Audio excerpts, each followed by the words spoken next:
John Cariffi. I'm an engineer, Station 97, and this is Report on Conditions. On today's episode, we swing by Indio, where your fire department demonstrated the wide variety of careers we offer to local high school students. And we'll highlight a few incidents throughout the county, including a 2-alarm structure fire in Perris.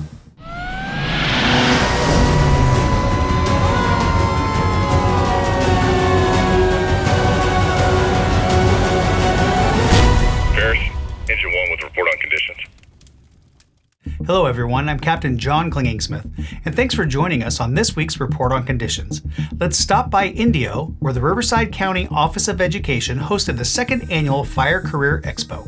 All these high school students are here to see what CAL FIRE can put out for the community.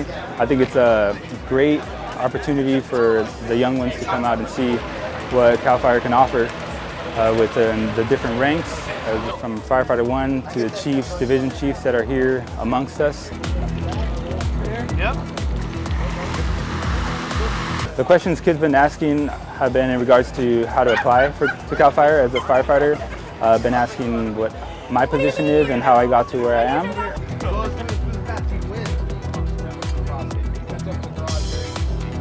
So what inspired me to be a firefighter was really to become a paramedic.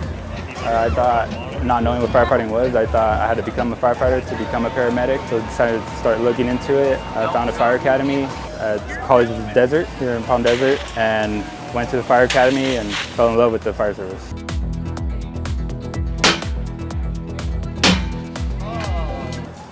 What I'm hoping to achieve from this is to show the youth, same place where I come from, that you can also be where I'm at right now.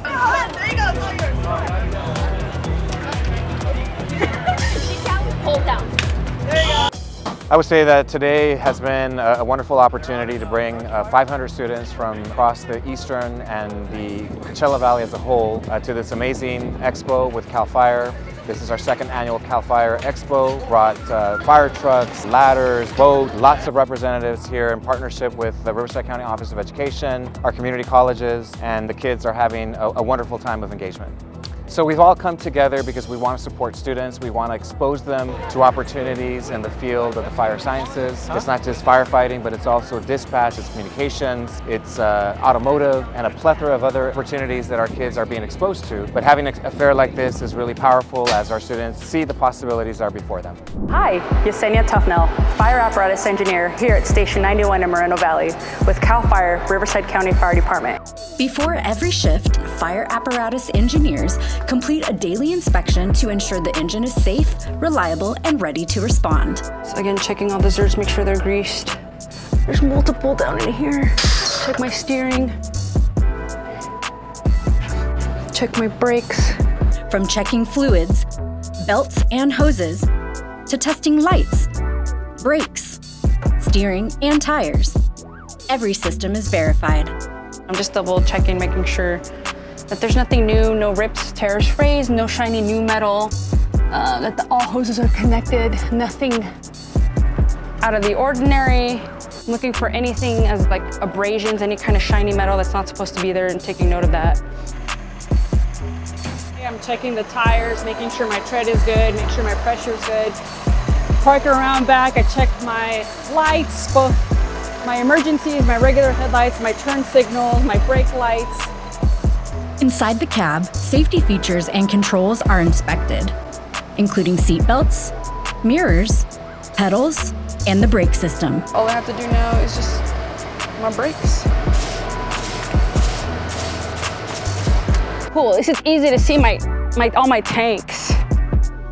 For engines, additional checks include water levels, pumps, valves, tools, and foam systems. Everything needed for firefighting operations. Any issues are logged into the fleet system right away, keeping our crews and community safe. Finally, engineers must verify fire flow requirements, ensuring the correct pressure is supplied based on the hose line and nozzle configuration that is pre-connected to the apparatus. Your PSIs and what pressure you should be sending out for what you have pre-connected on your engine? Readiness starts before the call ever comes in. Now let's look back at your fire department's call statistics from October 6th through October 19th. During that period, firefighters responded to a total of 7,746 calls for service, of which 5,882 were medical emergencies and 187 were fire-related calls. Let's take a look at a few of those calls in more detail. Just after 9:30 a.m. on Monday, October 13th, firefighters were dispatched to a reported commercial structure fire in the 1700 block of Getz Road in Perris. The first arriving battalion chief confirmed heavy smoke rising from a large, single-story metal building. Due to the overall smoke conditions and building size, a second alarm of resources was requested. After some time, firefighters located the flames in a semi-trailer, which they were able to contain it to. There were no reported injuries to civilians or firefighters.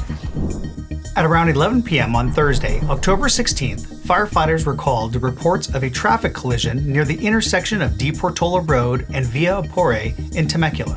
The first arriving company officer reported a single vehicle collision with major damage and a trapped patient. North and southbound lanes of Di Portola Road were closed while crews performed extrication. Once freed, the patient was transported to a local area hospital for further treatment. Just before 1 p.m. on Friday, October 16th, resources were dispatched to a residential structure fire in the 33,000 block of Skylark Drive in Lakeland Village. The first arriving engine reported an attic fire established in the home and were able to confirm all occupants had safely evacuated.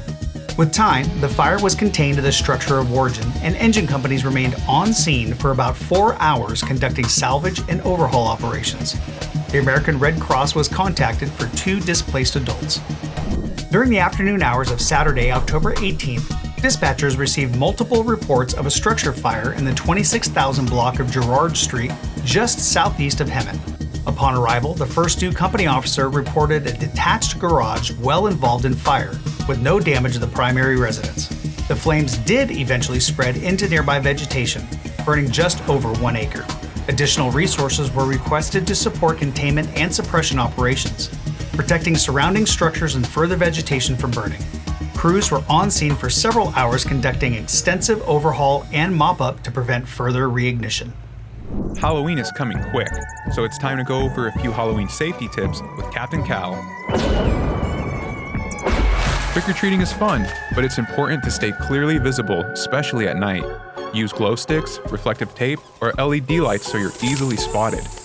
Always stick to sidewalks and avoid walking on roads whenever possible. Use designated crosswalks and always look both ways before crossing the street. Travel in groups and always have a responsible adult present to chaperone. Inspect all candy and other treats before eating. Only consume items that are sealed properly and come from a trusted source. Keep these safety tips in mind so everyone has a fun Halloween. From CAL FIRE Riverside County Fire Department, stay safe this spooky season. That's all for this week's Report on Conditions. Follow your firefighters in action on our social media at CAL FIRE RRU and stay up to date on incidents happening countywide. If you caught any great footage of our firefighters at work or out in the community, send them to us at rrupio@fire.ca.gov. On behalf of your Public Affairs and Community Education Bureau, I'm Captain John Klingy-Smith. Thanks for watching.